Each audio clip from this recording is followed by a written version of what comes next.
সুপ্রিয় দর্শক, আমি এই মুহূর্তে দাঁড়িয়েছি যমুনা সেতুর পূর্ব প্রান্ত পাতালকান্দি বাজার সংলগ্ন যমুনা সেতু ভুয়াপুর আঞ্চলিক সড়কে। আপনারা দেখতে পাচ্ছেন আর 9 ভোগান্তি, নিরবিচ্ছিন্ন বিদ্যুৎ চাই, এই স্লোগানকে সামনে রেখে যমুনা সেতুর পূর্ব পাড়ের বাসিন্দারা নিরবিচ্ছিন্ন বিদ্যুৎ সরবরাহের দাবিতে মানববন্ধন কর্মসূচি পালন করছেন। আজ সোমবার 13 অক্টোবর বিকাল 4:30টায় উপজেলা যমুনা সেতুর পূর্ব পাড়ের বাসিন্দাদের সমন্বয়ে আয়োজিত এই মানববন্ধনটি পাতালকান্দি বাজার সংলগ্ন যমুনা সেতু ভুয়াপুর সড়কের অনুষ্ঠিত হচ্ছে। মানববন্ধনে উপস্থিত স্থানীয় বাসিন্দা ও বিভিন্ন শ্রেণী পেশার মানুষ এলাকায় দীর্ঘদিন ধরে চলমান বিদ্যুৎ সংকট ও লোডশেডিংয়ের ভোগান্তির চিত্র তুলে ধরে অভিযোগ করে তাদের বক্তব্য বলেন, বিদ্যুতের অনিয়মিত অপর্যাপ্ত সরবরাহের কারণে এলাকার স্কুল, কলেজ, ছোট বড় শিল্প কারখানা, হাসপাতাল, ক্লিনিক ও সাধারণ গ্রাহকরা মারাত্মক সেবা বঞ্চনার শিকার হচ্ছেন। বিদ্যুৎ সেবার মান উন্নয়নের দাবি তোলেন তারা। বক্তারা সতর্ক করে বলছেন, বিদ্যুৎ উন্নয়ন বোর্ড বা সংশ্লিষ্ট কর্তৃপক্ষের পক্ষ থেকে যদি অচিরেই এই সমস্যার দ্রুত স্থায়ী সমাধান না করা হয়, তবে তারা ভবিষ্যতে আরও কঠোর বিস্তৃত আকারে আন্দোলন কর্মসূচি পালন করতে বাধ্য হবেন। সুপ্রিয় দর্শক, দেখতে থাকুন, আমি বিস্তারিত দেখাতে চেষ্টা করছি আপনাদেরকে।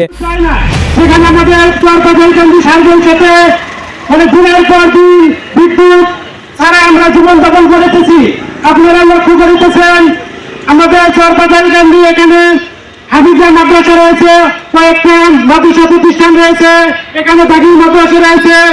চরপাতালকান্দি এখানে বড় একটা হসপিটাল রয়েছে, যার কারণে আমরা রোগী ঠিক মতো চিকিৎসা দিতে পারছি না। আমি প্রশাসনের ভাইদেরকে লক্ষ্য করে বলবো, আপনারা এই বিষয়গুলো দেখবেন। আমি সাংবাদিক ভাইদের উদ্দেশ্য করে বলবো, আমাদের আজকের এই মানববন্ধনের সমস্ত কথাগুলো আপনারা বিদ্যুৎ অফিসে পৌঁছে দিবেন। আমাদের যত বিদ্যুৎ সমস্যা আছে, আমাদের এই এলাকাতে যেন নির্বিচ্ছিন্নভাবে বিদ্যুৎ সংযোগ চালু হয়, এজন্য আমি কর্তৃপক্ষকে দৃষ্টি আকর্ষণ করছি।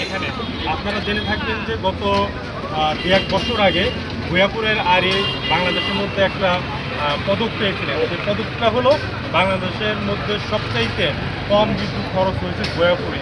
তার মানে হলো কি, বাংলাদেশের এই ভুয়াপুর উপজেলার প্রত্যেকটা জনগণকে বিদ্যুৎ বঞ্চিত করে তিনি এই পদকটা পেয়েছেন।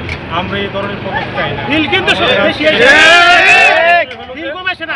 ভুয়াপুরের যমুনা পাড়ে যারা আমরা আছি, আমাদের বিদ্যুৎ দিতে হবে। প্রায় লক্ষাধিক লোকের বসবাস এখানে অসংখ্য বড় বড় প্রতিষ্ঠান রয়েছে, ব্যবসায়ী প্রতিষ্ঠান রয়েছে, যার কারণে বিদ্যুৎ না থাকার কারণে এখানে প্রায় কত যে লক্ষ লক্ষ টাকার এখানে ক্ষতি হচ্ছে, সেটা আমরা বলে শেষ করতে পারবো না। আমরা সাংবাদিক ভাইদের মাধ্যমে বলবো যে আপনারা আপনাদের জায়গা থেকে দায়িত্ব পালন করে, আমাদের ইউনূস স্যারের সাথে কথা হয়েছে, উনি বলছেন যে হ্যাঁ, এটা বড় একটা সমস্যা, আপনারা আইনগতভাবে এটা মোকাবেলা করেন। আমরা বলেছি যে আমরা প্রথমে মানববন্ধন করব, এরপরে যদি বিদ্যুৎ ঠিক মতো না দেওয়া হয়, এরপরে কীভাবে বিদ্যুৎ আদায় করতে হয়, আমাদের স্মারকলিপি দেওয়া, অবশেষে আমাদের বিদ্যুৎ অফিস ঘেরাও করা, এটা আমরা স্টেপ বাই স্টেপ করব। তবে আমরা আশা করব যে আমাদের বিদ্যুৎ কর্তৃপক্ষের কাছে যে আমরা ওই স্টেপগুলো যাওয়ার আগেই যেন আমাদের এই 3-4টা ইউনিয়নের বিদ্যুৎ সরবরাহ ভালোভাবে দেওয়া হয়। এই ধন্যবাদ। এখানে বিদ্যুৎ থেকে আপনারা কি সেবা থেকে আপনারা বঞ্চিত হচ্ছেন? আমাদের এখানে সবচেয়ে বড় যে সমস্যা হলো যে আমি যেটা প্রথমে বললাম, এখানে ব্যবসায়ীদের বিশাল ধরনের একটা বাধা এখানে রয়েছে। বিদ্যুৎ কি থেমে থাকছে না? এখানে বিদ্যুৎ তো মানে আমাদের ভুয়াপুরি বিদ্যুৎটা এমন একটা পর্যায়ে যে মনে করেন যে রাত 12টার দিকে একটু মানে বৃষ্টি হলো, এই বৃষ্টি হওয়ার কারণে দেখা যায় যে আগামীকাল দুপুর 2টা বা 3টা পর্যন্ত কোনো ধরনের কারণ নাই, বিদ্যুৎ বন্ধ করে রাখা হয়। এটা আসলে একটা সভ্য দেশে এবং ডিজিটাল এই সময় এটা তো একটা রেয়ার।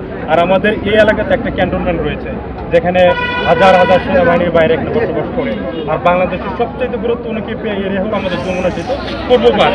এখানে আমাদের আর্মি বিভাগের অনেক বড় বড় ধরনের লোকেরা রয়েছে এবং এখানে বিভিন্ন ধরনের কর্তৃপক্ষের এখানে বসবাস রয়েছে এবং